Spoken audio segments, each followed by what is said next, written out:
До крајот на овој месец пчеларите треба да ја пријават моменталната состојба во нивните пчеларници со цел да добијат документација за субвенции.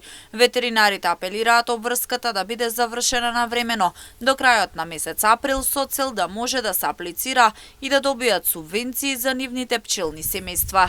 Со годишната наредба од страна на Агенцијата за храна и ветеринарство за оваа година и овој период од годината, можам само да апелирам до сите оние држатели на пчелни семејства.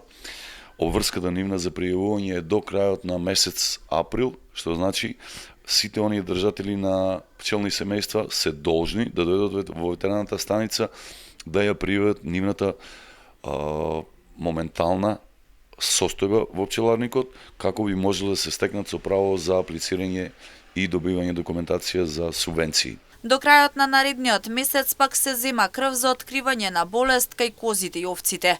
И ова е со иста цел – сточарите да добијат соодветна документација со што би можеле да аплицираат и да добијат субвенции. Втората работа која би сакал да ја кажам е делот на земањето на крв за испитување на бруцелоза, леукоза и лептоспироза кај ситниот добиток, конкретно кај овците и козите, Евотек.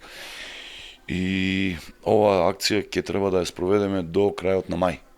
Сите оние држатели на домашни,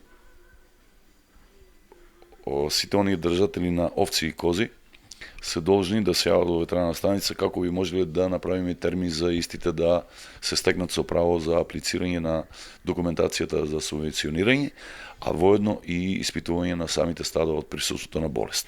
Согласно уредбата на влада, за да добијат субвенции, пчеларите треба да имаат најмалку 10 пчелни семејства, а висината на директни плаќања изнесува 600 денари по пчелно семејство.